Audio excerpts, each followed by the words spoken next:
Continuing on the theme of incredible rookies, let's talk about Ollie Bearman. Oliver Bearman has been an absolute sensation as well since coming into Formula 1 full-time in 2025. Of course, he did have those cameo appearances for Ferrari and Haas last year, making 3 different race starts, and very impressive on all of those with the exception of Brazil, where it was very tricky conditions. But let's talk about Ollie Bearman since he's joined Haas Formula 1 team in 2025. The 5 things that we've learned about him so far in his short career in Formula 1.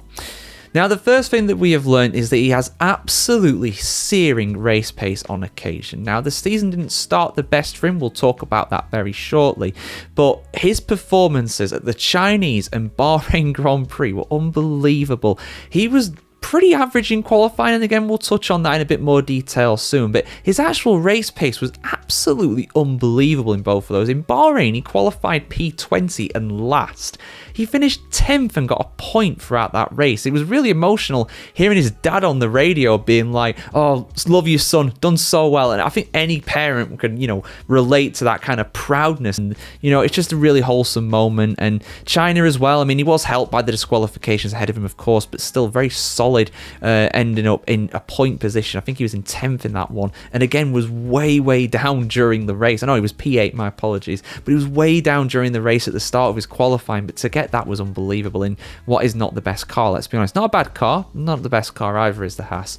Number 2, he's very resilient. Like I said, it was a really tough start to this season for him. I really felt for him.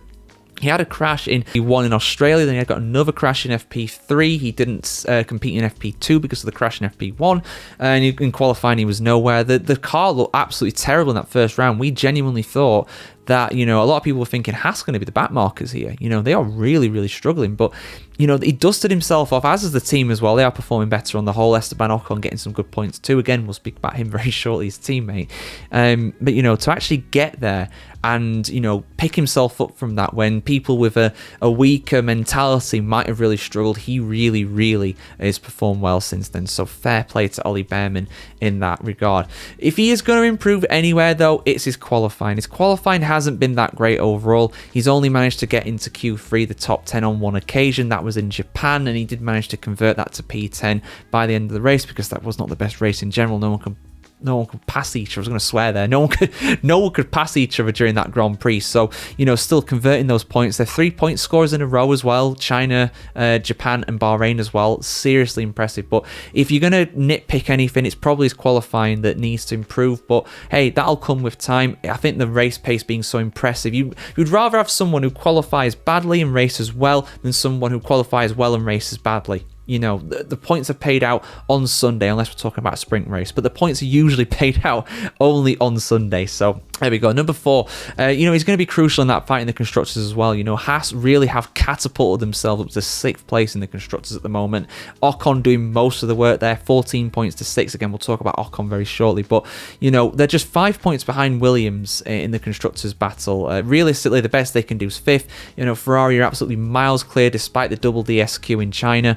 They're not going to catch them. So Haas are fighting for 5th overall in the constructors. They are 5 points behind Williams. They are 10 points ahead of Aston Martin, who are in 7th. So it is going to be a really tight battle. And Bearman's consistency, Ocon's consistency is going to be crucial in getting that place. And the 6th for them is huge, but they're going to want 5th. And if they can do that, Haas, I think that'd be that'd be even more impressive than what they managed last season.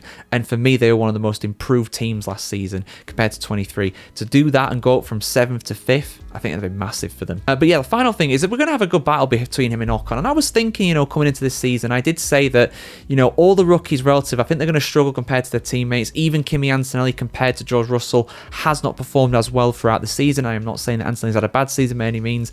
Go look at my, my video about him that should be out before this one, I do believe. I gave him a 9 out of 10 for his performances so far this season. But I did say if any rookie is going to beat their teammate this season, Bearman is the most likely to do that, partly because I don't really rate Esteban Ocon that highly, and I think Bearman is a very incredible driver. And so far it's close. It's not a complete blowout. 14 points for Ocon, 6 for Bearman. That can turn around very quickly. But yeah, that teammate battle between them two is going to be really close, I think, through this season. They are, and the thing is as well, Bearman's going to get better as the season goes on. He's going to, Ocon will of course get more used to the car as well at Haas, but Bearman on top of that as well, his general experience in Formula 1, his learning curve is a lot sharper, his potential improvements is a lot sharper than what Ocon's is. So I absolutely think that Bearman can beat Ocon this season. I think he still have a chance for that, but I think it's going to be close. It's going to be closer than what I expected. But yeah, your impressions of Bearman so far in this season, guys. The Bearman himself is doing very, very well in Formula 1 at the moment, in my opinion. I would definitely give him... I'd probably give him at least an 8. He's got to get at least an 8 out of 10 for me for his performances so far if I was to rank it. But yeah, your thoughts in the comments below. Like, share, comment, subscribe. What would you give Bearman out of 10 so far for his season in 2025? And yeah, see you soon for more content like this. Like I said, all the rookies, all 5 rookies, plus potentially Lawson as well, is going to be in this series. And I'll do a nice supercut as well for you guys, most likely. A little compilation video. Get them all in there. So yeah, see you soon, guys. Have a good one.